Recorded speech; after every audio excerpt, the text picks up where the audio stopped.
Michelle? Will I?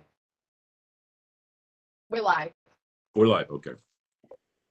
Welcome to the February 17th meeting of the Ad Hoc Special Sponsored Research Committee for the University of Rhode Island Board of Trustees. The meeting is being held in person with committee members participating remotely. At this time, I'll ask our board secretary, Michelle Carreri, to conduct the roll call attendance to determine if the quorum is present. Please respond present via WebEx or present in person when the name is called. Tom Ryan, Present WebEx. Neil Curran, Present WebEx. Bethany Jenkins, Mark Collange, Present WebEx. Margot Cook, Present WebEx. Mike McNally. We also have joining us Alyssa Watt, Peter Snyder, Barbara Wolf, Abby Benton, and here in the room we have our IT staff person James Long, Patty Correa, and Owens, and obviously myself. We have a quorum. Okay, thank you. Reminder to all members, for the benefit of our public audience and a note taker, please clearly identify yourself whenever you comment, make a motion, or second a motion. Participants using WebEx are required to keep their cameras on as remote members, and all persons present at the meeting must be clearly visible to each other. At this time, I'd like to acknowledge the University of Rhode Island occupies the traditional homeland of the Narragansett Nation. The first item on the agenda is approval of minutes. Do I have a motion? So moved, Neil Kerwin. I had one comment before that, Neil. Sorry, my fault. Okay.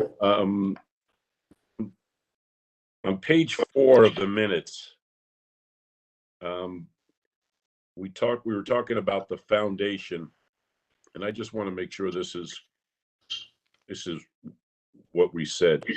The foundation supports and returns to the university in terms of sponsored research and programs, paying for students, capital equipment, and internship. And then Peter explained that the royalty stream that we currently receive is relatively small and does not cover legal costs. Are those two statements correct now, Peter? Yes. I first of all, the Research Foundation was incorporated 20 years ago with the understanding that the royalty stream would principally support the activities of the foundation before Right. to the university. I provided to the committee in your packet for this week the royalty stream over the past 5 years. I think you can see from a quick glance that it is could be described as negligible. Right. Okay. But the just for clarification, this large defense contract or defense grant, Yes. is that going to? It says most of the grant will support URI faculty and students. That's correct. About 4.5 million of the 500 or of the 5 million will go to support internships for faculty and students in local industry and to partner with local industry to create those relationships. Okay.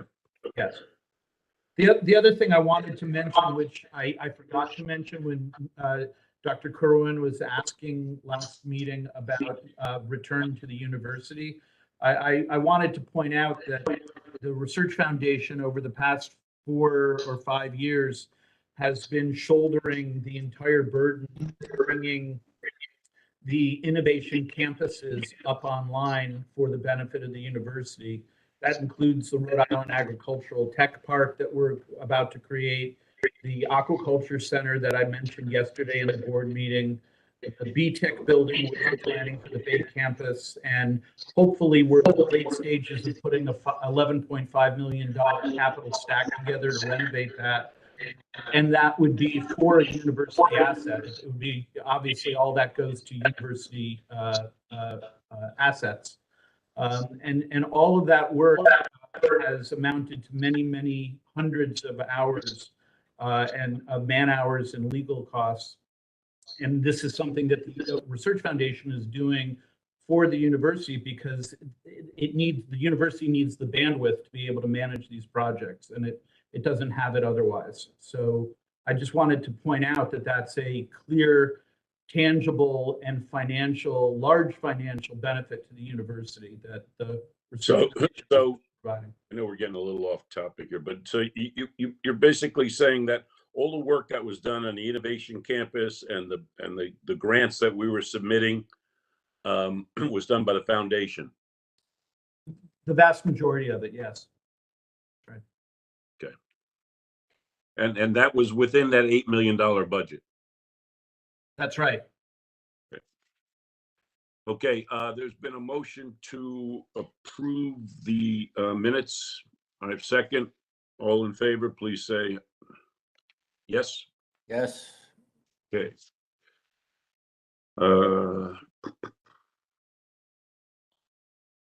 Okay, the next item we're talking about is the NOR RDP report.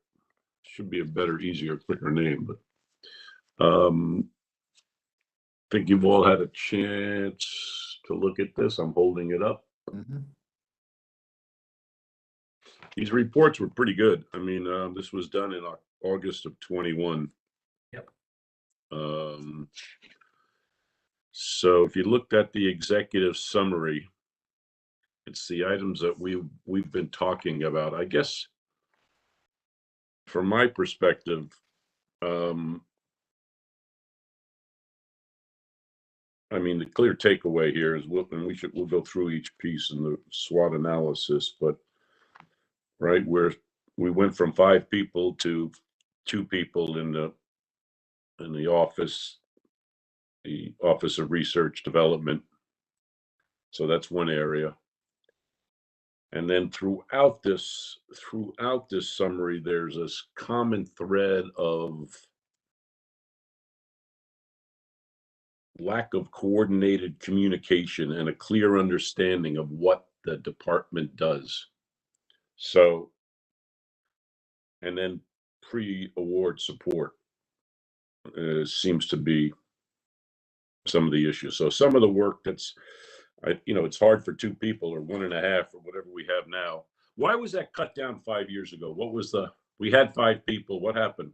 It was cut down longer than that. I've been here for 5.5 years, and when I came, there was only really 2 people in the office, and I haven't been able to add to it since then. Okay. Yeah. So I don't know why or when it was cut back. So I'd like to come back to it because, I mean, I know we have budget issues and the provost and the president will discuss that at some point about where we want to put some money if we want additional people. But I guess my question is there something we can do now? And Barbara, I guess I'll lean on you a little bit, and Peter. Is there something we can do now just to get clarity on what exactly the function does? Because it seems to me, when you look at it, and the group who analyzed it said, there's the website's not quite right. It talks about what it does, but there's no contacts to reach people. Now, maybe there's no contacts because we only have 2 people. But, this whole issue of a matrix that just shows the research life cycle and the support, like a clear 1-pager. Tom, that we actually have that on our outward-facing research website. I can find it and direct you to it now and show it on the screen, and I'd be happy to do that. The other thing is, in terms of contacts, the contact for that office is clearly displayed also on our website. It's also on a handout that we provide to new faculty every year, and we provide to the faculty and have sent out 2 or 3 times to all the faculty.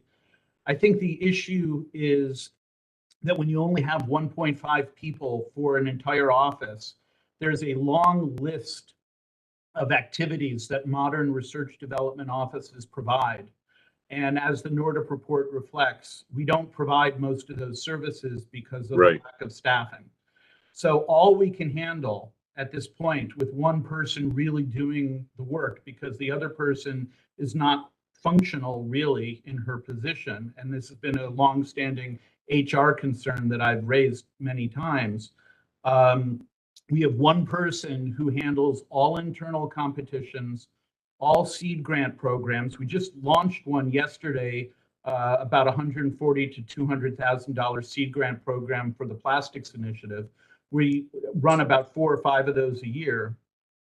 She helps faculty in scheduling seminars with the implementation group and holding grant writing seminars.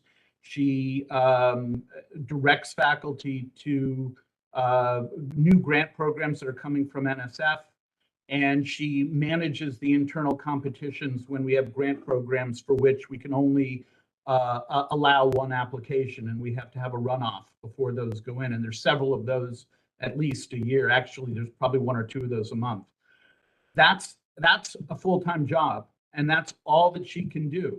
So there's a list in the NORDIP report of all the functions that we'd like to do, but we don't have staff to do. So I totally understand the frustration of faculty that they don't know what that office is doing. But when you have a 17,000 person university and you have an office staffed by 1 and at best 1.5 people, that's probably an inevitable result.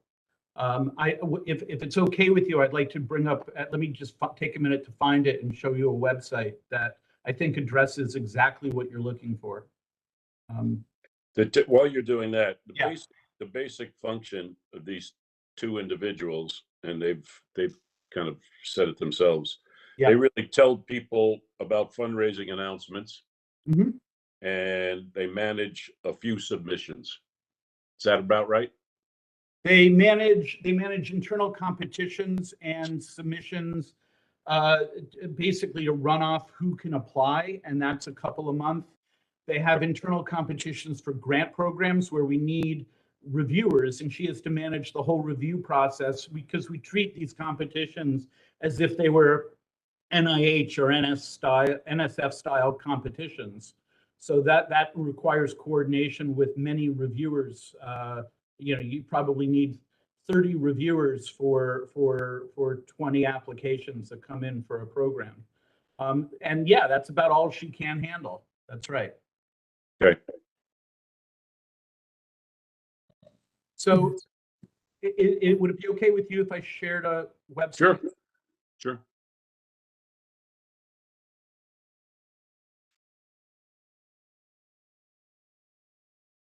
So I'm hoping you see this website, and this is our division's pre-award site. And it lists at the top what the pre-award office is responsible for. And then it goes through step by step, and you can click through these boxes. How do you prepare and submit your proposal? Who do you contact? How do we run? What are our policies and procedures? Here's all the documents you need. If you're putting together subcontracts, here's the process for it. Information about the funding agencies and various other agreements that they have. So is this from the Office of Research Development, ORD, or No, Office of Sponsored Projects? No, it's from my division, and that office is within the division, but this is a divisional website. But again, this is something that we show faculty every year, all new faculty, and we advertise it repeatedly to existing faculty. And this is on the pre-award side. This is, everything from how does one become a principal investigator to all the links for all the search services, grants online, acronyms lists. We provide detailed documents on how to describe our assets and facilities so that they can cut and paste into grant applications, and the like. And the other thing I'd like to show you. When did that all get put up for you? 4 years ago. 4 years ago. I think we redid the website it was about a year after I arrived, and we redid all of the websites and then advertised it a lot. So, I mean, this is all here. And then I'd like to show, I'm going to just stop for a second and go to a different website. This is on the post-award side because I just showed you pre-award, but now let me show you post-award. Again, this is all publicly facing for everybody, not just our faculty. Right. This is the function of the post-award office, how are awards set up, how are they managed? And you can, click in any one of these to explore how to build your budget template, what forms are required, who to contact. In every office we have at every website, who to contact, what their specialty is, what their role is, and what their phone numbers are. How does this, because if I look at that, it seems like it's a pretty comprehensive website. Yep. And yet, how does that gel with page 12 on the review, or page 11? That says the first touch point that faculty have with research development offices is typically through the website. And then they proceed to say the site doesn't do what the university needs. Right? It doesn't explain what services. There's not a clarity of roles. There's no contact details provided on the site. I'm not taking a shot at the site. I'm just reporting this. Yeah, I know. There's a disconnect between what your office feels like we have and what the faculty and deans think we have.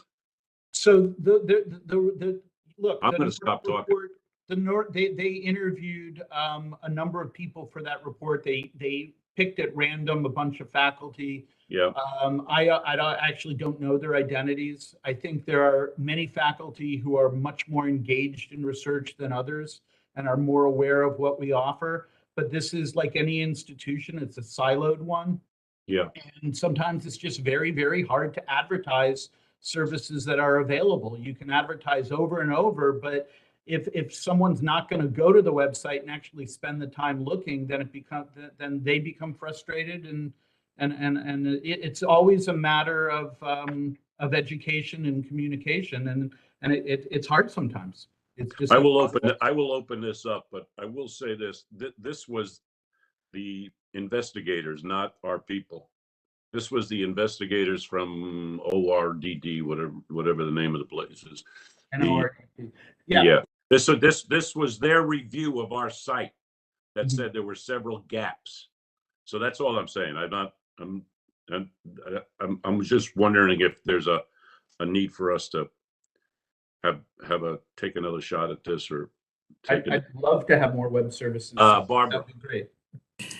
Yeah, no, I just wanted to go back to, the issues of silos certainly came up, but going back to what their recommendations are and, clarity around the mandate, and particularly as we move forward with our new strategic plan, it's going to be important that there's a congruency, if you will, between the action plans of the colleges that map onto the strategic plan with that of the research office, so I think that's one area. But there are a number of things here in the recommendations. Certainly some of them will take resources, which we expect, but I think there are some that we could, certainly move forward with that don't necessarily take a huge amount of resources.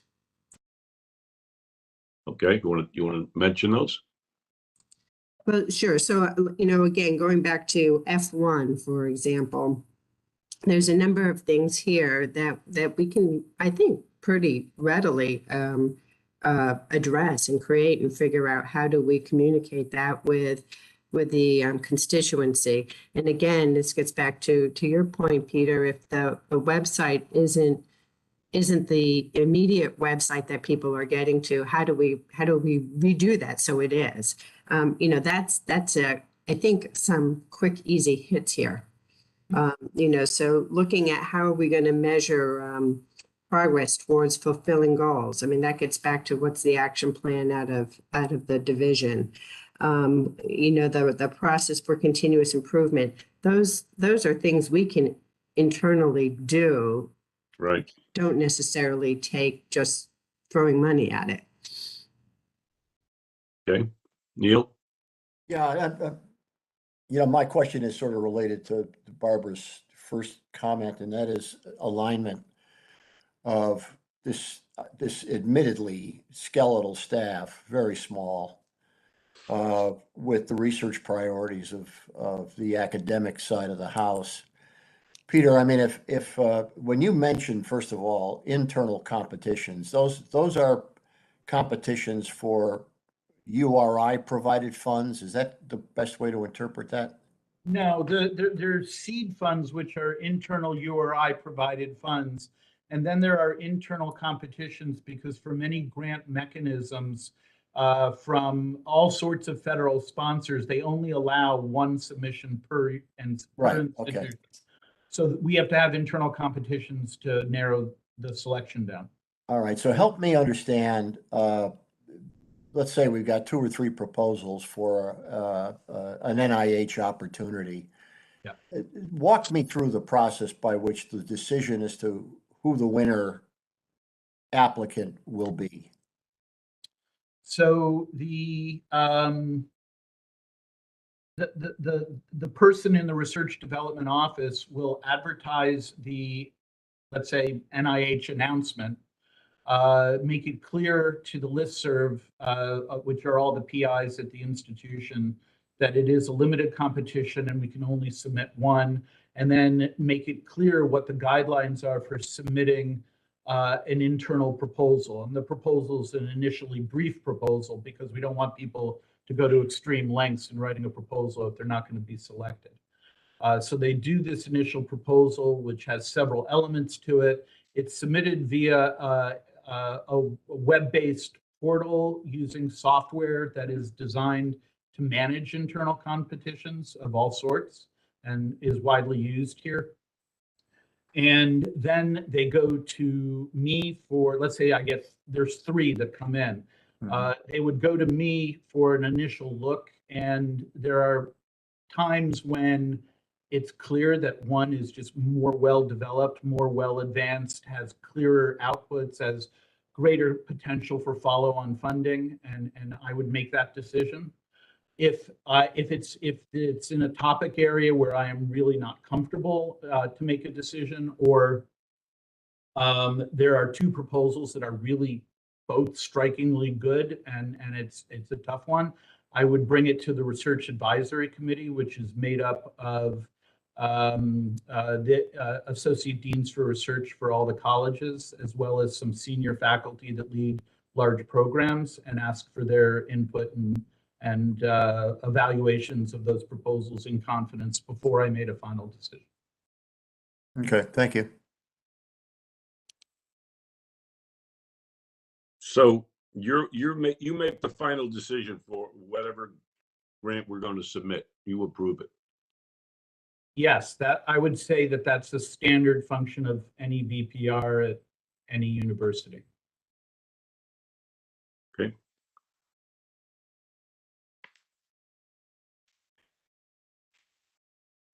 One other, let me just clarify one other. How often, Peter, would you say that occurs, that there are competing opportunities coming out of the faculty for a single program?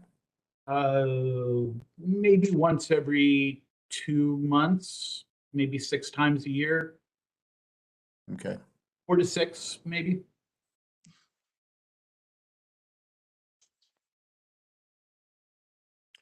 One of the areas that came up, and I guess to Barbara's point,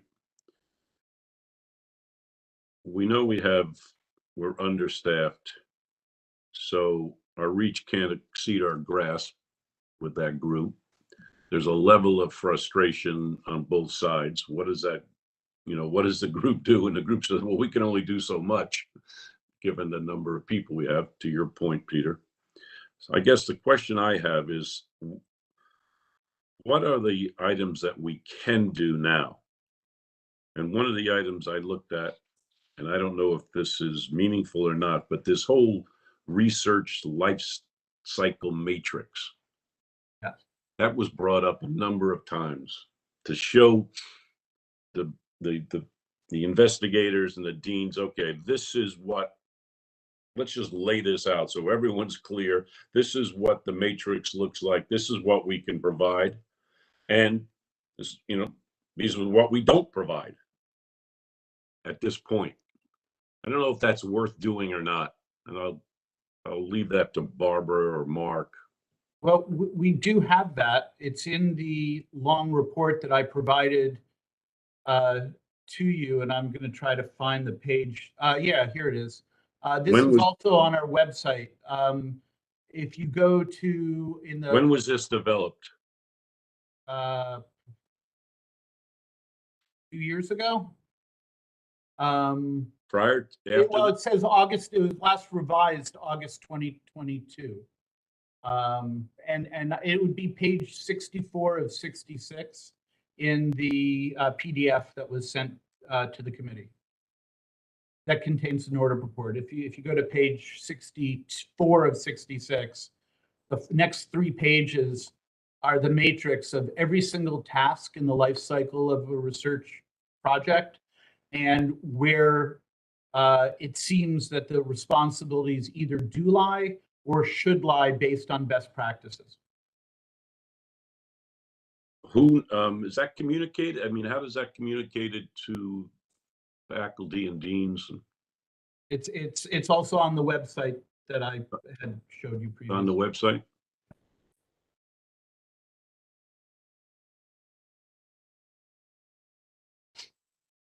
Okay, well, it sounds like some of this, there's lack of just communication coordination, but let's Hey, Tom. Margaret. I'm just sort of catching up on a lot of this, but I was just going to say the same thing. In some cases, for sure, we're light on resources. That is a fact. Right. But it does seem like the resources we do have, like I'm just looking at what Peter's pointing out at the end of this report. It's probably hard to understand what to do with some of the information, and maybe it's just it's a way that it gets developed for the faculty that could be looked at. Because I don't know that everyone's going to stare at this and know what to do with the resources we do have. I guess that's my question too. I mean, is it worth, what do you do first? Do we at least go through and spend some time with junior faculty or deans, key deans, and say, this is what we can provide. This is the matrix. So we've been doing this with the associate deans for research, and I meet with the deans every month, and we discuss these issues. I think the real need for the faculty that's not being resourced well yet is that new faculty especially need help walking through the process the first time or the second time, and they need trained staff who are research development managers, and most universities have these. And I included a job description for what one of those would look like in the handout in that packet.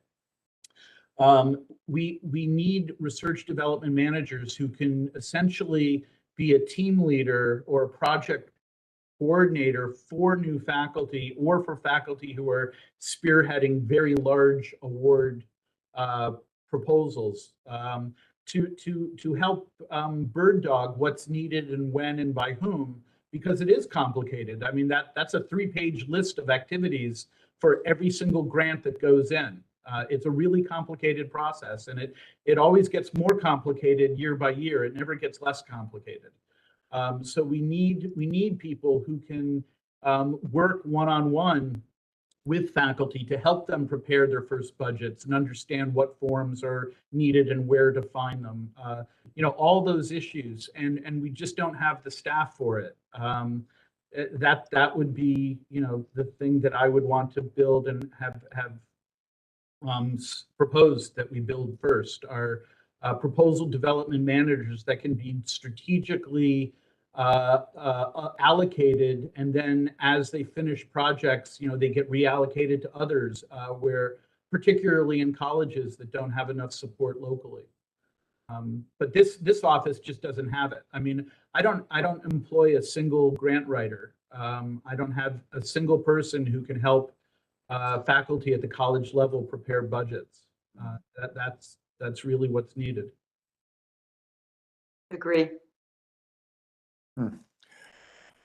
Do the PIs actually write their own grants? Well, they have to write the science portion of the grant. No one else can do that for them. Right.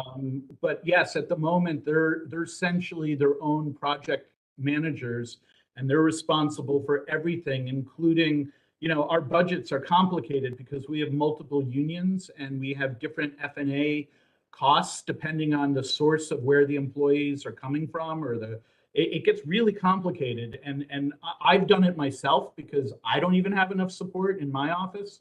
And so I've struggled for 4.5 hours on a budget sheet, and it's really, really frustrating and hard. But yes, the PIs are responsible now. So if we go to page 2, question 3, it says, what capabilities should the ORD office demonstrate? And the first 2 bullets say, develop and communicate URI specific research lifestyle and associated support activities. Are you saying we have that now? No, I don't think we have it well. I think again, it gets back to having project managers who can help people navigate a process that's very difficult to understand. And with one person on staff, we really don't.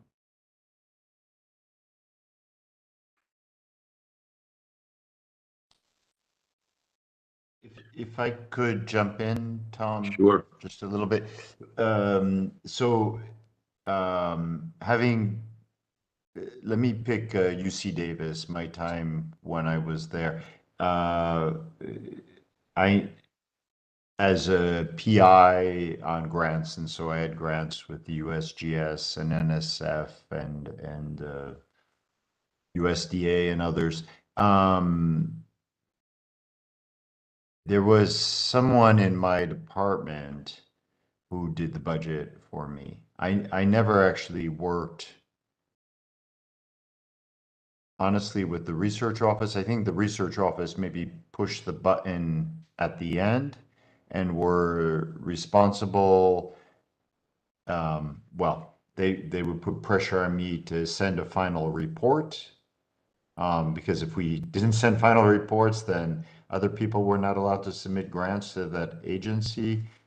But, basically, and I'm remembering things in a haze here, but I think I would basically walk down and just tell somebody I'm submitting a grant to the engineering division of NSF. I am going to need 2 PhD students and a little bit of travel and equipment, and then they would go through, they would fill in the basically the budget sheet and calculate the overhead, because there's different, it's not just a simple number that's applied to everything, it's applied differently. I would then write myself the budget justification and the actual proposal. Later, I've seen other schools do a very good thing where when everybody's getting ready, there is a clock on a lot of these grants when they're due. So we would review each other's proposals within the department. So I'd read my peers and the peers would read mine. But we don't, it seems we don't have that kind of support here, Peter. Right. I mean, there's one or two colleges that have more support. GSO has a number of people that GSO faculty can go to for help. Engineering has one person, pharmacy has one person who will help prepare budgets. But arts and sciences has no one, College of Health Sciences has no one. Education, of course, has no one. Cells on and off, they've had trouble keeping an employee to do that, and it's one person for a very large college that's very active. Nursing on and off. I mean, I think they have someone good now, Barb, but it's been spotty. And some of this is due to HR practices and what we're bound to by the state that makes it hard to retain talent and to attract talent. And yeah. So one of the to-dos is, it's not clear to me what the role of the Office of Research Development is. And once we decide that, I guess then you can decide how to staff it, right? There's two models that at least this group is suggesting. I mean, I guess there's the other model where we don't have a central and we just disperse it through the individual units. We've seen that done. I think Barbara mentioned some of that, maybe at Boston College, I'm not sure, but we're not going to do it. But I do think we central office. Decide what the role is for this group. I mean, we can't staff it and support it and communicate it if it's not clear for all of us. It's something that I think Mark and Barbara and Peter need to kind of make sure we walk through, because we know what's happening now is not sustainable, right? Right. It's not sustainable for the people that are working it, and it's not sustainable or effective for the people that are reaching out for it. So it seems like we're getting individual colleges and units working around it and staffing their own people and finding a way to work through it. And maybe we should learn something from that and share that with others, because there seems to be a lot of that at the university. That was one of the points they raised, that what some people are doing in different colleges could be shared with other colleges because it seems to be working. Tom, it came up yesterday, and it's been something that Mark and I have talked a lot about. Is it's consistent with what Mark is trying to do at the university, is to break these silos down, right, and use resources across the university. And research is just a microcosm of what's happened over many, many years. And so I think, you know, for Mark to say this is the big vision, but this is how we're going to execute to break these things down. You know, research is a great place to apply that philosophy, particularly because it's consistent with the strategic plan and the vision for the university. So it's not just a resource constraint issue, it is, but it's also an operating issue that is the past, and now, you know, trying to figure out how to operate differently in the future. And you know, Peter and research are a victim of how that all played out. right. That was my point yesterday. When you looked at all the pieces, it's exactly what you said, a microcosm of the university when you peel this out. Tom, it may be helpful. There's a position description in that handout, in that packet. It's above the NORDIP report, and it's on pages, let's see, 18 of 66 through 19 of 66. And I can share my screen if you'd like, but the reason I'm mentioning it is because that's the position description for a research program manager. It's the ideal position that I would like to staff in that office. And it addresses all of the issues that NORDIP said, you know, best practice, this is what the office should be providing. And it requires this kind of staff. So it might be worth just looking at that job description, and each of the duties. If you look at the essential duties, those are the things that a modern research development office should be providing. Okay. Peter, do we know how many grant proposals are submitted each year from URI to federal funding agencies? Yeah, it depends on the year, but it's between 650 to 750. 650 to 750, yeah. So, and Is that high, low, good, bad? I don't know. I mean, for research, for a university this size, it's a little low. It's not terrible. Okay. Our funding rate is about a third, which is actually quite good. So about roughly 33% of our proposals get funded, which actually is really quite good for anybody. yeah, that's high. It really is. Just to give you an idea of scale, you know, like the NSF, maybe, and maybe the numbers have changed, but I remember 8 to 12% funding rates, depending on which office. So, but it is, there's enough problems for a PI to write the grant and try to get the arguments clear so that the reviewer does it, that, you know, calculating fringe rates or something on a grant is really not where people's, I mean, the thing that I've always wondered is if we could have a specialist for NIH or a specialist for NSF that could handle everybody's, because if they know the rules, Right. I think they could do it in 10 minutes. What they can do in 10 minutes might take me 10 Right. hours and I'd still get it wrong. So I'm very I think that was one of the recommendations, Mark, that you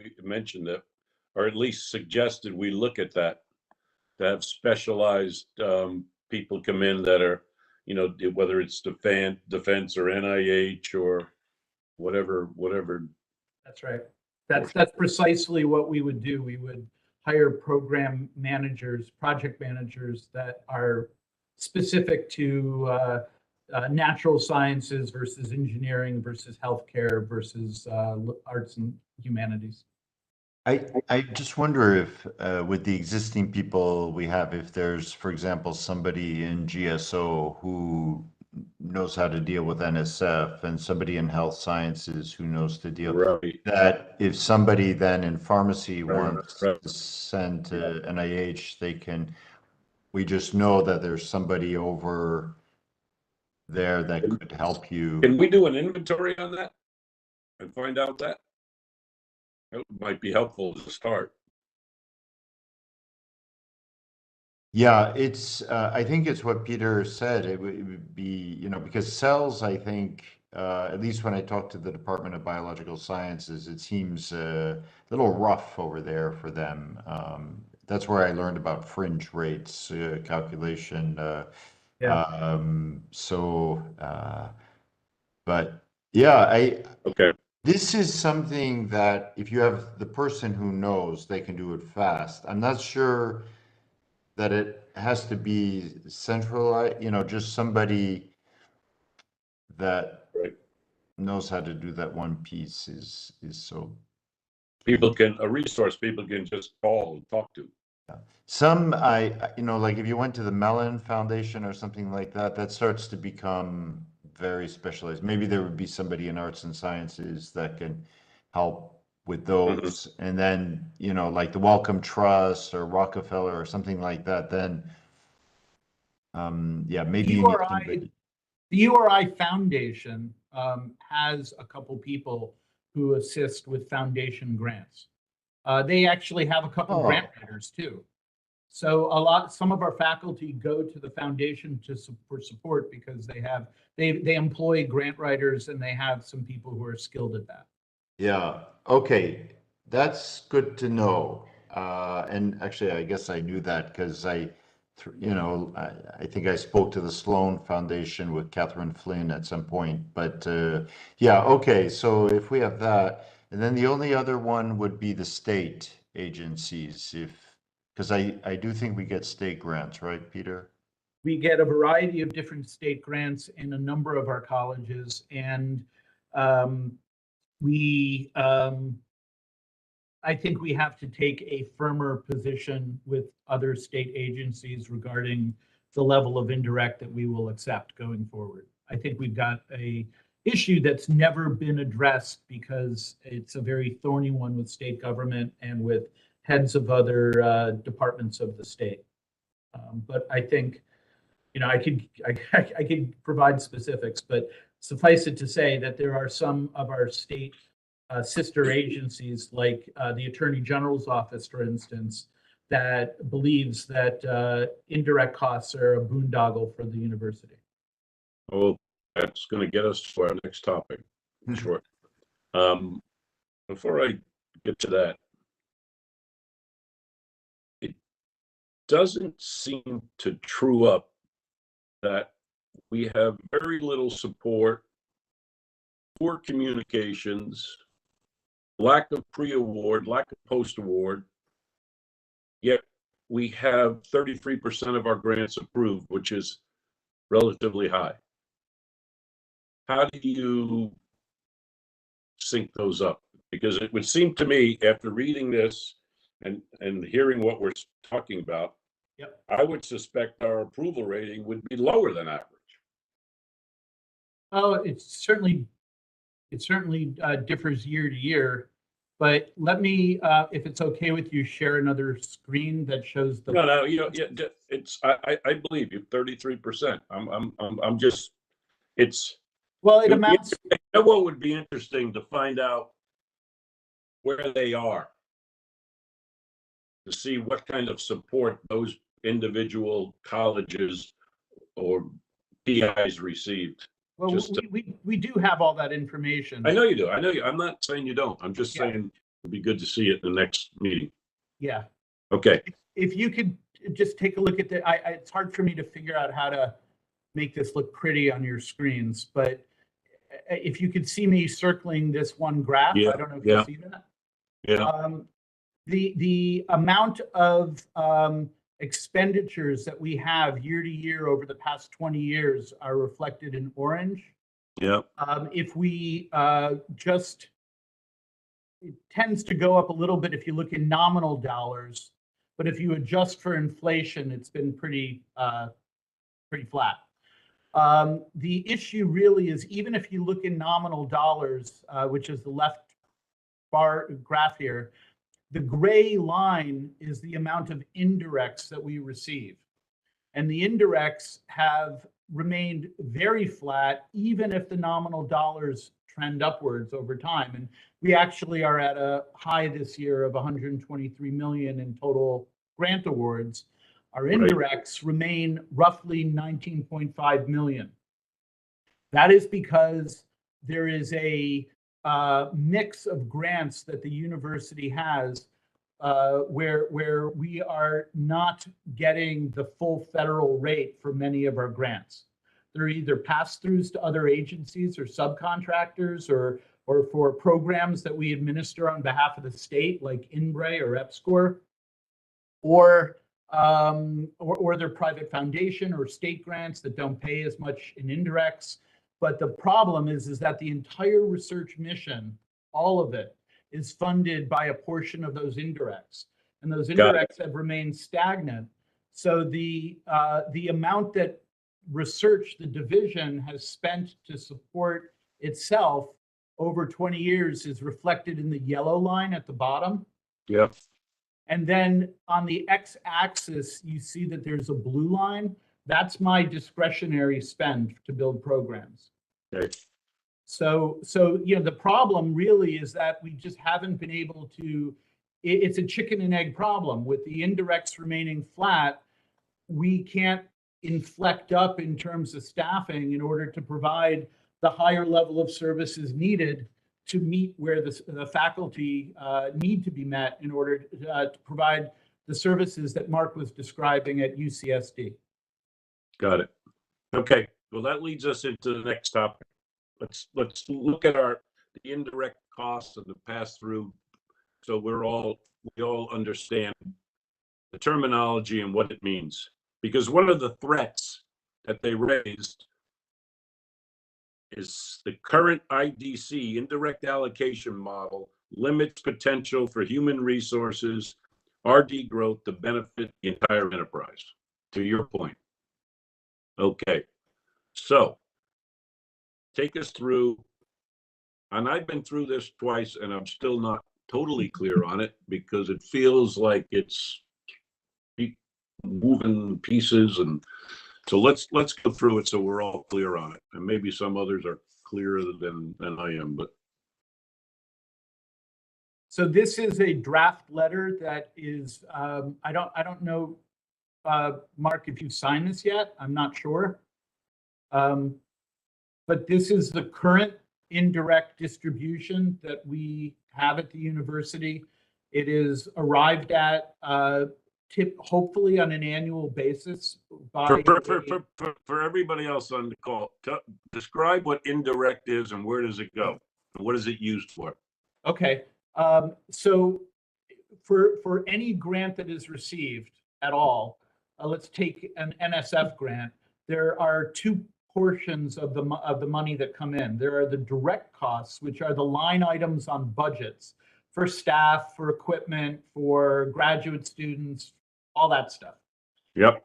Then there's an indirect cost that's associated with the grant. And for federal grants, it's based on a negotiated federal rate.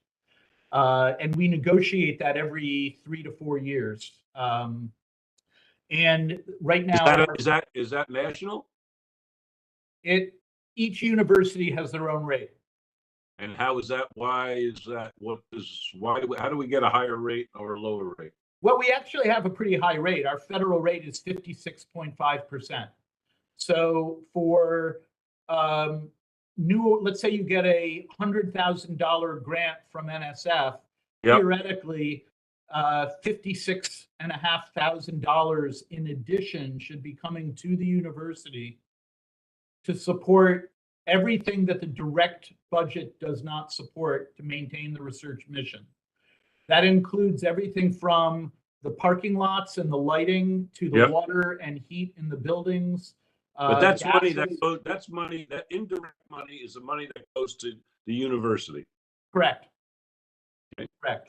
It accounts for all the infrastructure, physical infrastructure that the university provides for grants to manage a grant. If you have a laboratory, it's got to be in a building, and that building's got to be serviced.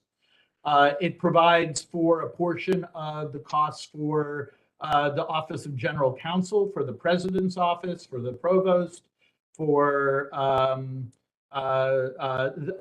are managing our IRBs and our IACUC.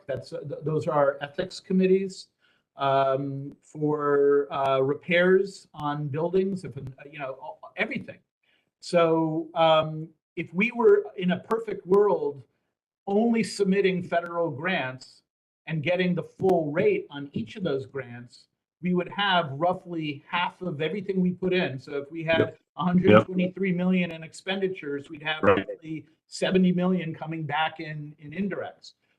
In the real world, we've got a mix of grants, right? And we don't get the full rate on all of them, or there's pass-throughs where we don't get to keep the money. What is our blended rate? Our blended rate is somewhere in the neighborhood of about 22%. Hi, Peter, it's Neil. Do you have any sense of what proportion of the blended rate is attributable to pass-throughs to partners versus negotiations with the funding agency where the funds are spent in-house? It varies very widely by college. So for instance, the pass-throughs in GSO are much higher than in any other college.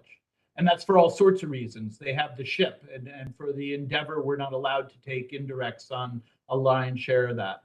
They have a ocean exploration institute from NOAA, but the majority of the award is being passed through to a private foundation run by Professor Bob Ballard. I could go on. Can you say that again? I don't know tell me that, I didn't quite understand that. We have an Ocean Exploration Institute that's funded by by NOAA. But that institute, the most of the award gets passed through to a private foundation that Robert Ballard has in Connecticut. So we were not allowed to take indirects on a large portion of that award. So Professor Ballard is the PI? He is he's not the PI of the grant. I think the PI is nominally the dean of the college, of the school. Right. But Bob Ballard is the principal subcontractor, and that's the way the grant was written. But he's an employee of URI, is he not? Yes. All right, thank you. This was set up this was set up many, many years ago. This has been a long-standing arrangement with Professor Ballard. So while our blended rate is 22%, Yep. if our $123 million research expenditures, research dollars, we're only getting 19 million in IDC. We're closer to 15% in actual dollars. Yeah, that 22% may be off this year. It may be less. I'm not exactly sure. I'm sorry. Okay, how is that indirect cost divvied up? So I'm sharing a screen that shows a formula, and that this is how it's divvied up. So some goes to administration, some to you, some to provost, some to the president, some to the deans. So Correct. the deans are the department. Correct. The people who are putting the work together get about 26%. That's correct. So they get 26% of the 22% or whatever the number is, Yeah, exactly. Yeah. right? Yeah. Do we have a hurdle that says, by the way, you can't submit a grant unless we get 22%? Or do we have any hurdles? Historically, we have not. I think, Barb, you may want to chime in. I think we are moving rapidly in that direction. There are, and certainly it's discipline specific.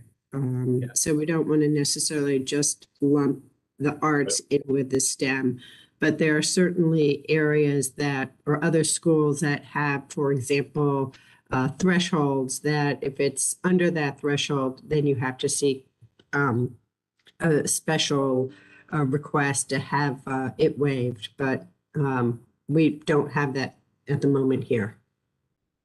Okay. Well, I guess from a layman's standpoint, if we're sitting here and we're trying to get double our research dollars, if we keep this formula up, we're only going to pick up another $20 million in 5 years. Right. That doesn't seem right. I would not make an investment in this company if that was the case, right? I mean, you'd say, well, I'm doing all this work. I mean, what are the expenses on this to get $19 million?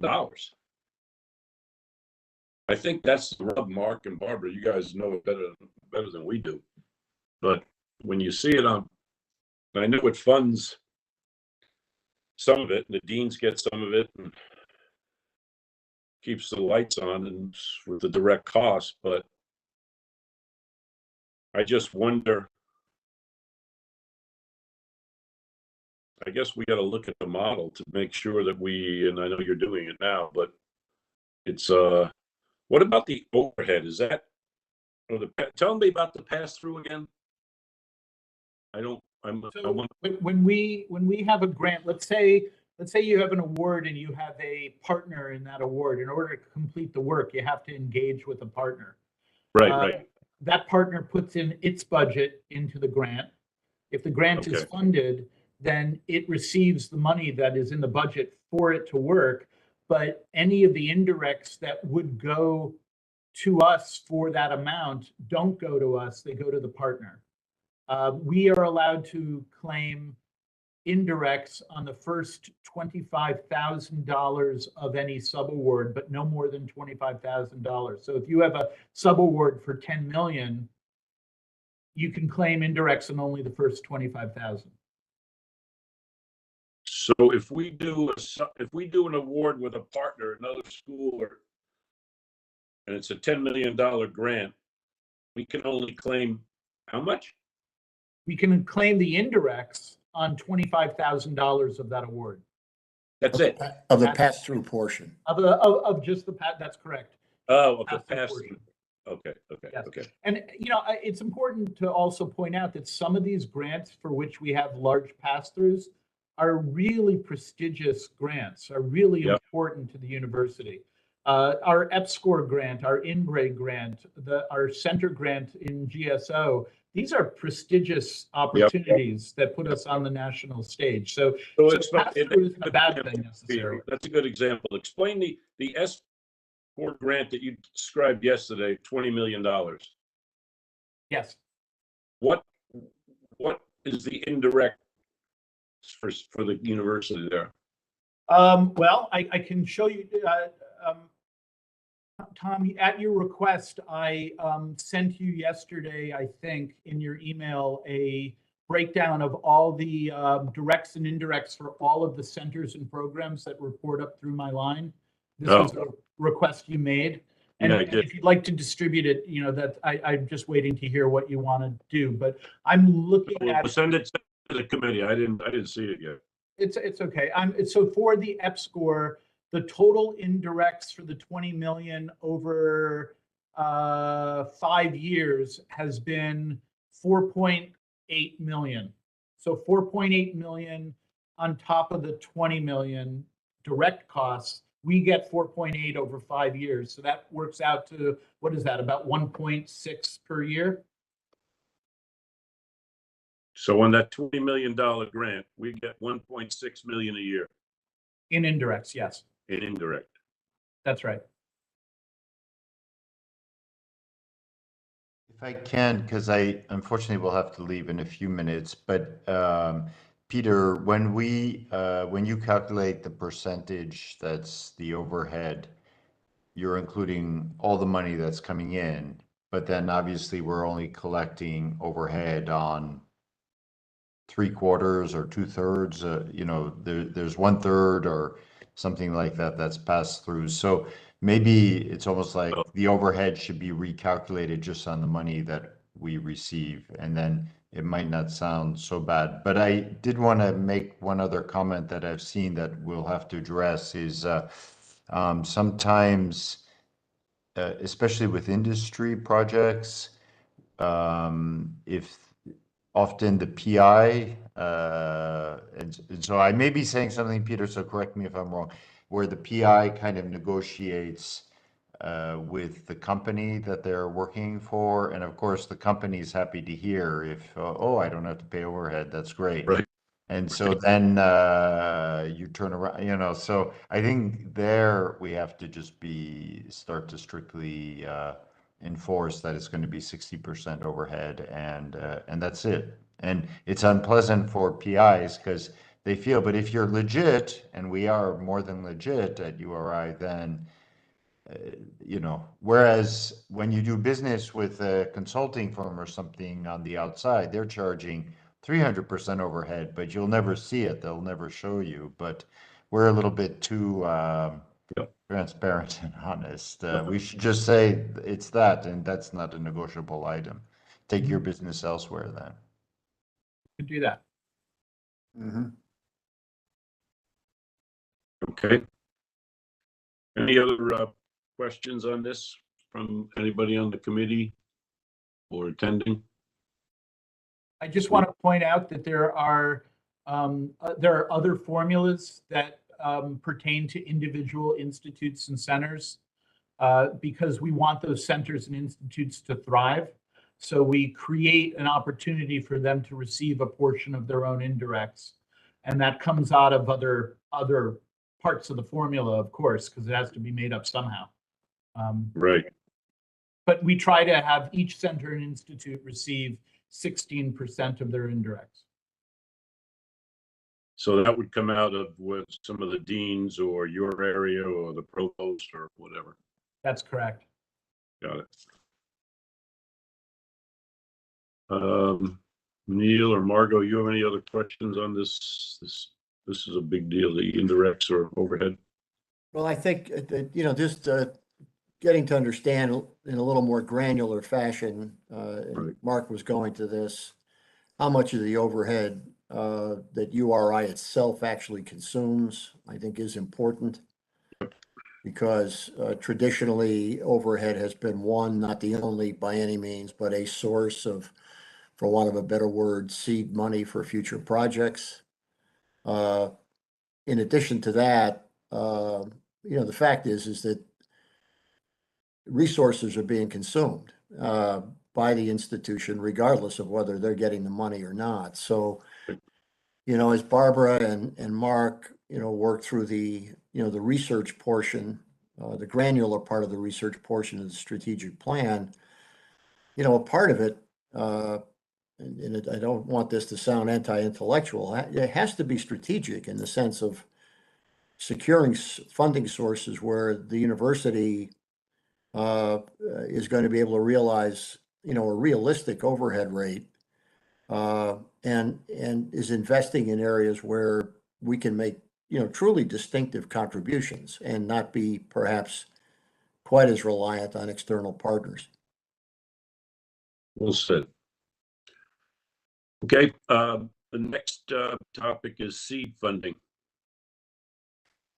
And Peter, you want to just walk us through that? Yeah, well, I would just say that there are many sources of seed funding at this university. I can speak to the seed funding that I'm aware of.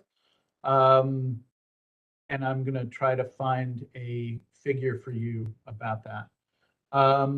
We are running 3 seed programs a year.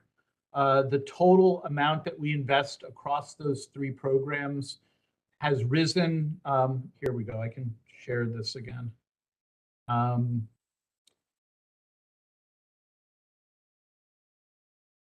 This is also in that page 11 of 15, Yep. 11 of whatever, 66. This is the internal seed grant programs that are administered through the Division of Research. That is all coming from that line that was hovering right on the x-axis on the financial figure I showed you.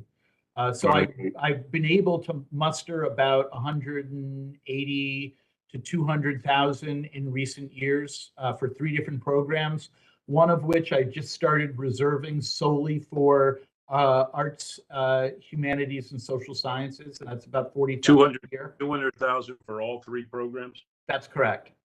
Now, historically, the university has put in about 100,000 a year, and that's all shown in the blue bars with the Y1 axis. And the cumulative return on investment, which is measured by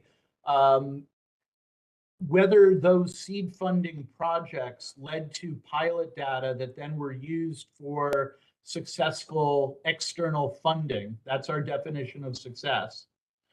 The return on investment cumulatively over the same period of time has been a little over 22 million. That's essentially a 12-fold rate of return on our seed funding investment. By any stretch, I think that's a pretty good return. Yep. Can you explain? You said your department had 200,000, and then the university had 100. Well, no, well, I'm sorry. Before I arrived in 2018, my division was putting in about 100 a year. Okay, so now And then you're when I came, I said, well, that's wholly insufficient. That's not Yeah. appropriate. And so I've been trying to raise it, but I'm now up against my own budget limitation. Right. Okay, That's that's come up a lot in the interviews and the strengths and analysis. 2 questions. What is seed funding used for, and what should a university our size have for seed funding? seed funding is really important in stimulating external grant applications. If you're a faculty member with a clever idea and you want to try to obtain funding, but you don't have any data to show for it yet, it becomes a chicken and egg problem for you. You're not going to get the funding without pilot data to show that your idea has merit. So the seed funding is to stimulate smaller projects to prove the viability of an idea for external funding. I mentioned earlier that yesterday we released a new program for seed funding. Right now, we have about 140,000. I think I can go up as high as 200,000 if I need to, from an earmark, a federal earmark that we received for the Plastics Collab. And that is allowing us to add. So this year, we're going to actually have much more seed funding going out because of that earmark, but that's a one-time deal. And that's in plastics because we've been increasing our work in that area, and we want clever people to try new ideas and then apply for external funding. The return on investment is measured by how successful those are. So Right. if the seed grant that you receive leads to data that allows you to apply successfully and competitively and receive an NSF award, we then calculate, how much did you get for that award, and that goes into our ROI calculation. Okay. So, Peter, how confident are you that the return on investment is stunning, first of all? And how confident are you that this would scale up if, let's say, you were provided $1 million in funding? Right. That's a good question, Neil. Actually, I agree with you that it's stunning. It's a great return on investment. However, it does fit with published literature. There's actually a literature on this. And universities with their seed programs we're right in line. We're kind of in the ballpark of where we should be on return on investment. And I think that just shows that we have creative, bright, talented faculty with clever ideas. And seed funding really, it's the special sauce that allows faculty to make compelling arguments in grant applications. So do I think it'll scale up? Yes. I do think that if we look at our comparators, we know that University of New Hampshire, the VPR there puts in about 400,000 a year. At UConn, it's about 500,000 or 600,000 a year. And do they publish ROIs on the performance of their seed money? No, they do not. But there are investigators that actually have this as an interest of theirs, and they publish. So if your area of research is university administration and research development, there's actually journals on this and there is a published literature that is out there. The other thing I would point out is that, as Barbara would probably agree, different colleges, the dean's offices use a portion of the indirects they receive to support seed funding themselves. Right. So and also the institutes. The Coastal Institute has a seed program every year.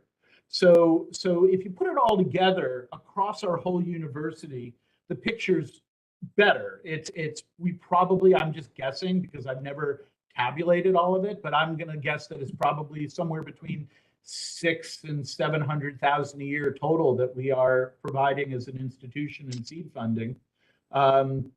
It's just that I only control a portion of that. So is the ROI figure you mentioned, is it based solely on your funding or on the total for the university? Solely on my funding, and there's a practical or a pragmatic issue with this in that this all requires hand searching and then calling PIs and saying, hey, remember that award you got 4 years ago? What did you do with that? Where'd that go? Did you put it in a grant application? And you have to identify every single award every single year. You have to wait for time to pass because it takes time to put in new awards. And then you have to go back and query and put it all together. So we've only been able to wrap our hands around the grants that we have that we're tracking. We're not tracking other colleges' seed funding. Okay, thanks. 2 questions on that. So this is the return on all, not those that succeeded, right? So it's the whole population of wherever you granted seed capital. Within the 100 to 200,000 every year that my division has been providing, yes. And what happens to, does URI extract some kind of a dividend or return from this, or it all goes to the beneficiary? We don't take any indirects on our own money. This is just, if you receive a $30,000 seed grant, it's all for the work. The benefit to URI is downstream when a new grant is submitted, then we get indirects on the new work. Does the seed capital come back ever? No. No, I ask for, it's in my budget every year. I have roughly 600,000 or so of discretionary spending that I have every year for anything. And 200 of that 600, roughly, I'm rounding up, goes into the seed program. I don't know how other universities work. It'd be interesting to hear that. Generally, from a seed capital standpoint, just from an investment viewpoint, Yeah.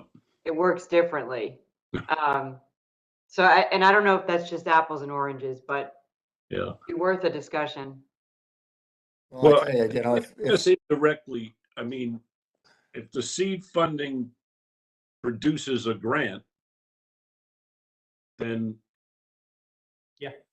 we get the indirect costs, right? They go, the provost would get 6.5 and the president would get 1.8. Yeah. So I assume that's where the future seed money comes from. Yeah. Well, listen, everything that I spend, 100% comes from indirect costs. Yeah, right.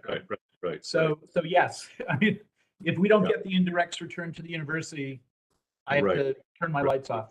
So Right. Peter, on that graph, do we have a sense of whether they were full indirects or pass through or reduced indirects that the subsequent grants were? No, that's a level of detail we haven't Yeah. dove into with that yet. That's an important detail, though. Yeah. Okay. Yeah, I mean, because if you're getting a 12-to-1 return, we'd all be nuts. Not to I find, mean, huh? Right. I think it's safe to say that it probably reflects the mixed rate that we get, because these are grants that come in the proposals come in from every college at the university, and they go out to every college at the university. And in fact, I do take a portion of the program. There's roughly, of the 180,000 I might spend in a year, maybe 60,000 of it is going to arts, humanities, and social sciences, where our indirects are going to be very, very low. But we're providing some grants to help faculty finish their book, travel to Italy to go visit a library that they need to go to, finish a play. I mean, so there's a lot of that as well. Yeah. Is there a group that decides where that seed funding goes? There is a committee of the faculty senate that run a review process. Again, it's a peer review process. We have software that manages it. We have 3 reviewers per application. They're all scored and discussed. The final recommendations come to me, and I'll make the final decisions, but I almost invariably go with the committee's decisions. The only time I've deviated is when I found 1 or 2 proposals that are on the bubble, and I push them over the edge to fund them if I can find some money, if I want it. But an individual dean would not have to do that. An individual dean would have their money. They would just seed a researcher from their department. Or Yeah, how the deans use their funds is really in their offices. I don't have anything to do with it. Or they may also have an internal group do a review of proposals. Right. Yeah. Right. Okay. It's helpful. Okay, we're anything else on this topic? I think we're winding down. I thought we were going to pick up some time, but as we get into this, we find out we need more.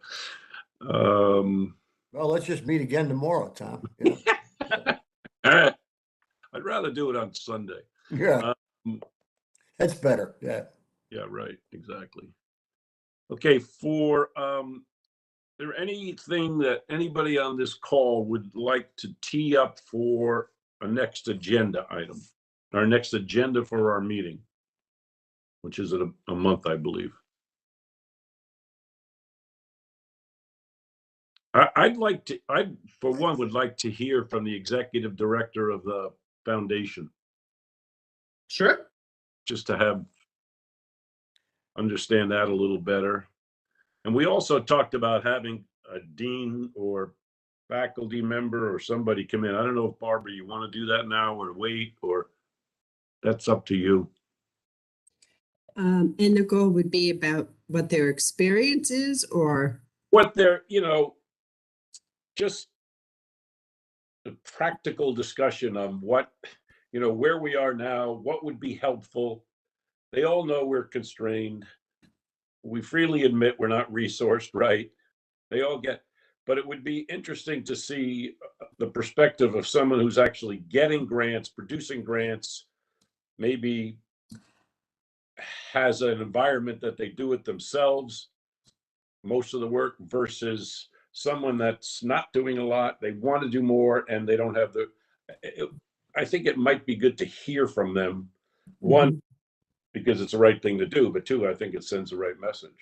Right. So, And so the question would be, yeah, we might get very different perspectives from the new investigator versus the seasoned investigator. That's correct.